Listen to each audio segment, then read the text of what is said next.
The 10 strategies for preventing anaphylaxis in your food allergic child.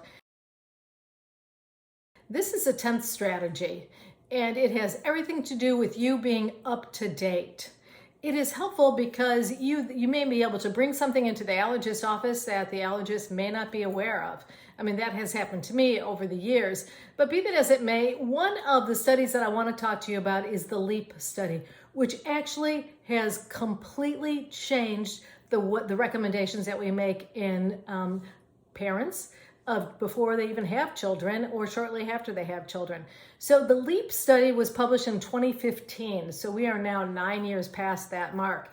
And the LEAP study was learning early about peanuts.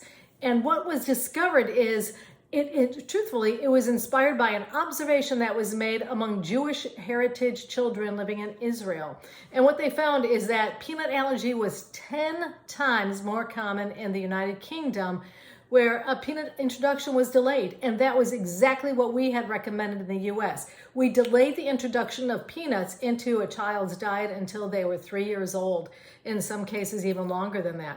So then the question was, could eating peanut early in life actually protect a child from developing a peanut allergy? And the answer was yes.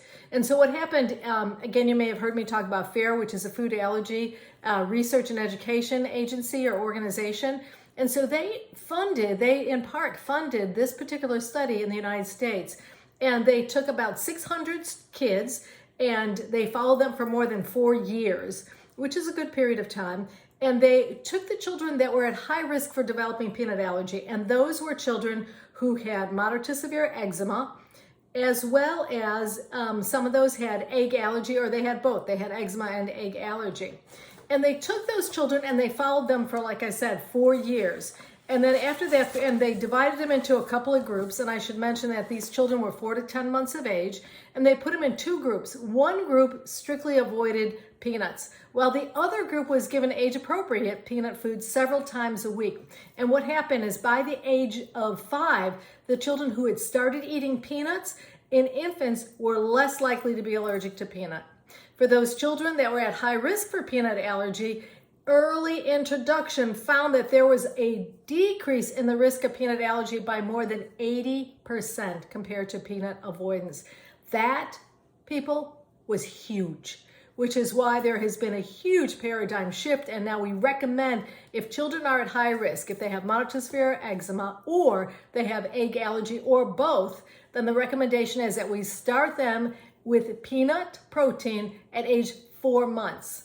If they have mild to moderate eczema, then we start them at 6 months. And if they don't have either of those characteristics and they don't have egg allergy, then they can be started whenever it's appropriate for the family. Then they did a study that was called Leap On. And Leap On was persistence of oral tolerance to peanut. And again, this was partially funded by FAIR. And what they wanted to know was, if a child avoided peanut after they had been ingesting it for those 4 years, if they avoided the peanut for a year, would they lose their ability to continue to eat peanuts, or would they become allergic to them?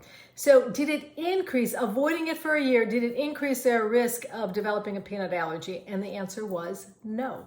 So that was huge. So the children who ate peanuts from infancy to age 5 and then avoided peanuts from age 5 to 6 still were 74% less likely to have peanut allergy than the children who consistently avoided the peanut, which is why they have shown that, again, eating a small amounts of that food through over time was even more beneficial than avoiding it in that year. But even if these children avoided the peanut in that year, they still had a significant percentage chance of not developing the peanut allergy.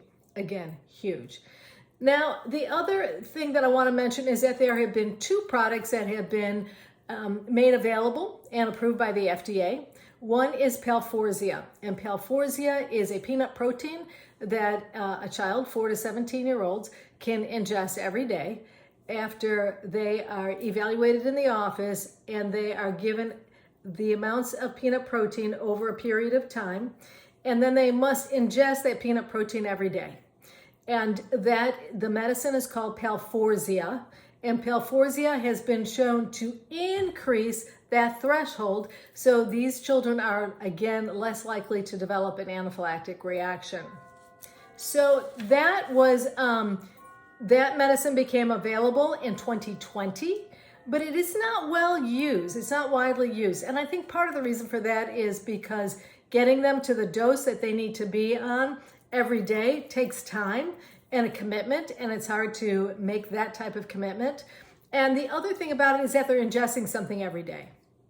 Well, another product became available in March, and you may have heard me talk about that. It's Xolair. And Xolair actually has been available for other indications for the last 21 years. So that particular medicine is an injectable medicine, but it is indicated for individuals a year up to 55 years of age. So it has a wider age base, and that medicine is given as an injection, which isn't the greatest thing, but it's an injection every 2 to 4 weeks, depending on the weight as well as other factors. So that particular medication, I believe, is going to be much better received because it is once every 2 to 4 weeks. So if you have a young child, it'll probably be dosed every 4 weeks. So know that those are some of the most cutting edge things that are happening right now. That Xolair got approved, like I said, March of 2024, and I think it shows great promise. And there are other strategies that we call oral immunotherapy, where you actually ingest the very food that you're allergic to, and it again can create this what we call tolerance.